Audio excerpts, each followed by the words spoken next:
Radhe Krishna friends, आज मी तुम्हाला boat neck blouse छोट्या मुलीसाठी कसं शिवायचं आणि त्याचे मापे किती घ्यायचे असतात, शोल्डर किती घ्यायची, हे सर्व मापे मी तुम्हाला या व्हिडिओमध्ये दाखवणार आहे.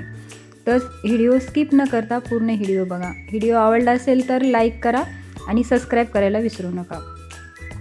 तर इथं बघा मी दोन्ही पार्ट कट केलेले आहेत. तर मी तुम्हाला दाखवते की दोन्ही पार्ट एकदम इक्वल म्हणजे समान घेतलेले आहेत. उंचीला तितकेच घेतलेले आहेत. फक्त समोरचा भाग हा 2 सुतांनी जास्त घेतलेला आहे. तर मी पूर्ण उंची 12 इंच घेतलेली आहे आणि शोल्डरला मी 5 इंच घेतलेला आहे.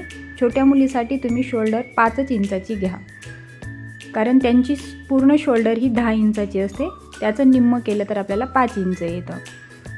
खाली थोड्या अंतरावर एक पॉईंट देऊन घ्यायचा आणि तिथून आपल्याला मोंडा टाकायचा आहे. तर मी मोंडा हा 5 इंचाचा घेतलेला आहे. तुम्ही 4.5 इंचही घेऊ शकता. आता मोंड्यापासून आपल्याला पाठीमागल्या मोंड्यासाठी एक इंच घ्यायचा आहे आणि समोरचा मोंडा 1.5 इंचाचा घ्यायचा आहे. शोल्डर 3 इंचाची ठेवायची, उरलेला गळा ठेवायचा आहे. समोरचा गळा हा 5 इंचावर घेतलेला आहे. उंचीला 5 इंच आणि रुंदीला आपण 2 इंच टाकलेला आहे. असा बॉक्स बनवून घ्यायचा आणि तुम्हाला समोरचा गळा जशा शेपमध्ये पाहिजे तोच आकार देऊन घ्यायचा. आता इथं मी गोल आकार दिलेला आहे. या पद्धतीने तुम्ही आकार देऊन घ्या. आता टक्स पॉईंट द्यायचा आहे. 10.5 मी एक पॉईंट दिलेला आहे आणि त्याला एक सेंटर पॉईंट काढून अर्धा इंच दोन्ही साईडने ठेवलेला आहे. आता कमरेच्या साईडने अर्धा इंच वर घेऊन आपल्याला दोन्ही पार्ट बरोबर सेम कट करायचे आहेत. आता वरचा पार्ट काढायचा आहे, म्हणजे हा समोरचा भाग झाला. समोरचा भाग बाजूला काढून घ्यायचा आहे.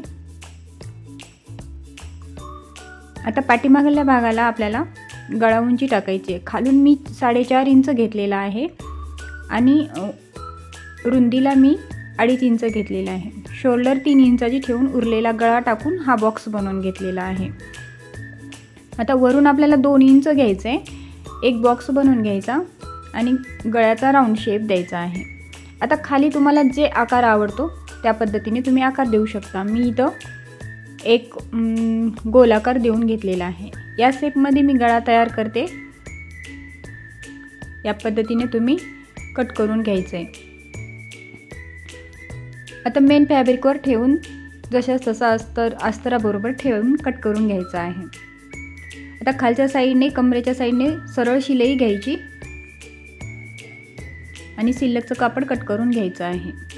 आता गळा व्यवस्थित आतरून घ्यायचा आणि वरच्या साईडने गळ्यापासून चालू करायचं आहे आणि जसा गळा आहे आपला त्या पद्धतीने ते शिवून घ्यायचं आहे. या पद्धतीने शिवणं झाल्यानंतर शिल्लकचं कापड कट करून घ्यायचं आणि छोटे छोटे कट द्यायचे, जेणेकरून आपला गळा व्यवस्थित असा पलटी झाला पाहिजे. कट देणं झाल्यानंतर आत हात घालून आपल्याला ते पलटी करायचं आहे. खालच्या कमरेच्या साईडला एक दाबटीप टाकून घ्यायची आणि पूर्ण गळ्याला एक दाबटीप टाकून घ्यायची आहे. दाबटीप टाकणं झाल्यानंतर अस्तरबरोबर कापड ठेवून पूर्ण शिलाई मारून घ्यायची आणि शिल्लकचं कापड कट करून घ्यायचं. हे कापड कट करणं झाल्यानंतर पाठीमागले टक्स द्यायचे आहेत. टक्स तुम्ही छोटे दिले तरी चालतात, कारण छोट्या मुलीला एवढं काही टक्सचं हे नसतं. नाही दिले तरी पण चालतात, पण मी दिलेले आहेत. तुमच्या आवडीनुसार तुम्ही हे करू शकता. आता बघा, इथं आपल्याला बंद दोरी लावायची आहे. ही दोरी लावणं झाल्यानंतर त्याला लटकन लावायचे. आता ह्याचं शंटर काढायचं, कारण आपल्याला पाठीमागं हुक करायचे आहेत. काच बटन पट्टीसाठी शंटर काढून तिथं मधोमध कट करायचे. कट करणं झाल्यानंतर अशा छोट्या पट्ट्या घ्यायच्या आणि कमरेच्या साईडने लावायला चालू करायचं आहे. दोन्ही साईडने आपल्याला फोल्ड करायचे, कारण आपण दोन्ही साईडने शिलाई मारून घेतलेली आहे.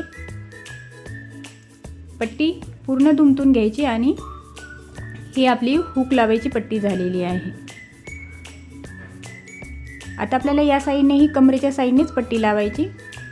एक सोच्या साईडने आणि एक उलट्या साईडने आपल्याला पट्टी लावायची आहे. या पट्टीवर आपल्याला हुकाचे घरं करायचे आहेत.